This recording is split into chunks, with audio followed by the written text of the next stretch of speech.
Good morning, friends. Mark Holmes here, of course, with my buddy Cowboy Joe Boo, as well as Joe Bear in the house. And as always, I want to thank you guys for watching, commenting, subscribing, and being part of the Joe Boo Sports Report.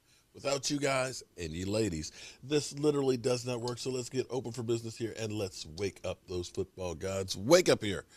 Wake up here, guys. It is finally freaking Friday. And man, we already have some news this morning. Alex Smith has been officially released by the Washington football team. The comeback player of the year will not be coming back for the Washington football team, saving $14.9 million on their cap. That just leaves the Washington football team in Kyle Allen and Heineke's hands. They definitely are looking for a quarterback, and if somehow the Dallas Cowboys do not get Dak Prescott signed, they would be more than happy to pounce on him. So here's the thing that's kind of amazing. Last Tuesday at 4 o'clock, teams could begin the process of using the franchise tag, the exclusive, the non-exclusive, or the transitional tag on players. And here we are, 8 days in, and not a single tag has been used. Let me say that one more time. Not a single tag has been used. Because I've been watching. This morning I went through and, I Googled, of course, franchise tag players in 2021. Take a look. Look. Franchise tag players in 2021.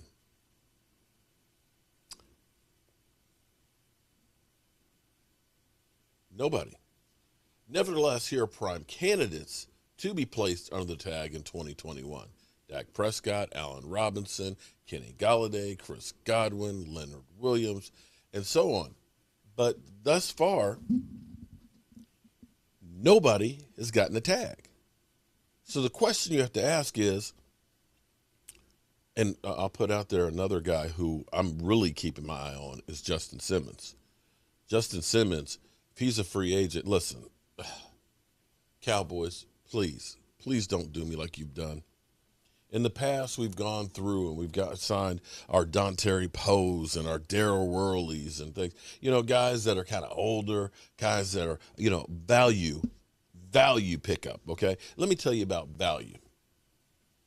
This is not to rank on Home Depot or anything like that, but if you go to your home center and they say special purchase or value purchase, run away from it. Run away, okay? It's kind of like in the construction business when people say, I need it cheap. And I say, cost effective. Cost effective sounds, ooh, that sounds good. Man, it's cost effective. It's another way of saying cheap.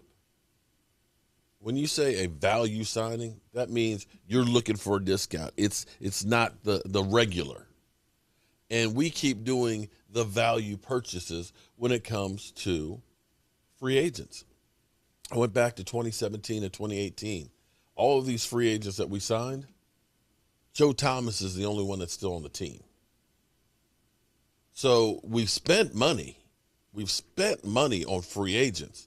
We just say, we're looking for the value pick. And in the same way, where I bought a whole bunch of these drills that were value purchases. I said, man, you know what? Because I had a whole crew of guys. Man, I'll go buy 5 or 6 of them. Most of them were burned out within a week. Seriously. Yeah, it was a value. So I realized, you know what? Had I spent the money on getting a good one that would last years, I've been in better shape. And that's where the Cowboys need to be looking at free agents. Justin Simmons, he's not a value. He's not a special purchase. He's the DeWalt drill, or should I say hammer drill. He's the sawzall that can be cutting down running backs and wide receivers. Nobody has been franchise tagged, transition tagged, or non-exclusive tagged yet. We got today, we got Saturday, Sunday, Monday, and come Tuesday at 4, the window closes. Now, I believe some of these people, they're probably working on deals like Dak Prescott, okay? It's been too quiet as far as the negotiations with Dak Prescott to think that they aren't going well. It's just hard to think that they're not. If they weren't, you would have already seen, you know what, screw this, we're going to put the tag on them. Or you would have heard the Cowboys say something about it. Cowboys, Jerry Jones, Stephen Jones, they're quiet on it. You've only had, Jane Slater, just giving you a little peek, just a little taste into it, but that's about it. But I think a lot of this goes down to still where the NFL is working hard, and we may see it next week. I think that we definitely will probably see it next week. The final television contract that will be signed. There's word. Oh, wow. This would make me happy. This would make me happy, okay? Everything is evolving. You think about your cell phone, You think about what this has done. Remember when we used to all have a landline to make our calls? You don't anymore because of the cell phone. Well, because of the cell phone and technology, now cable TV, it's dying. Everybody's going to streaming. And so I've wanted DirecTV. I've wanted to go ahead and set up my man cave so it's like a sports bar.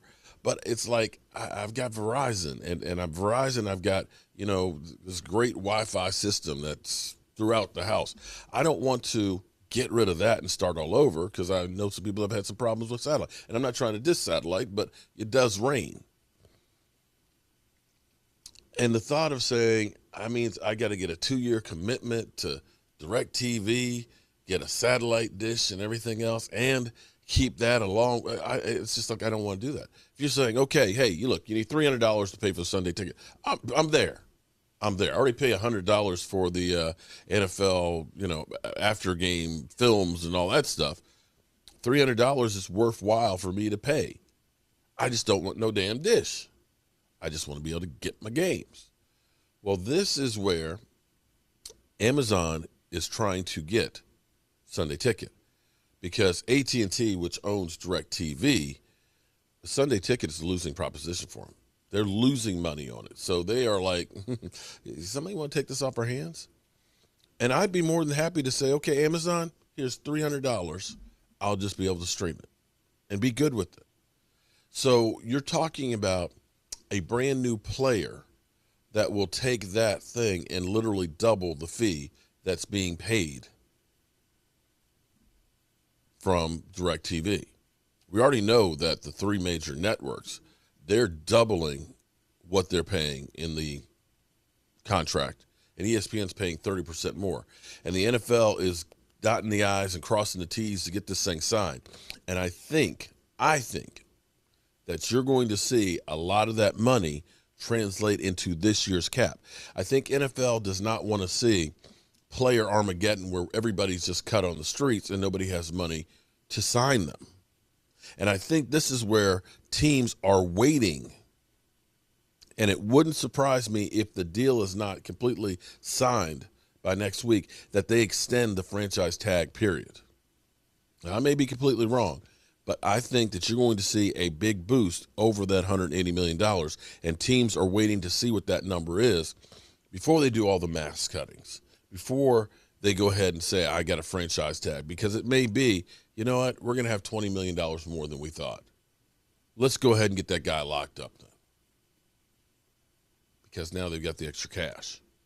And things look a lot different if there's an extra $10 or $20 million on Dak Prescott. Because here's the thing. The Cowboys, we have players that we say we want to keep. Aldon Smith, Gerald McCoy, Lossaman.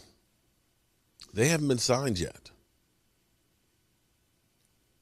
And we're talking about a little over a week when free agency starts. So there's a lot of work that needs to be done.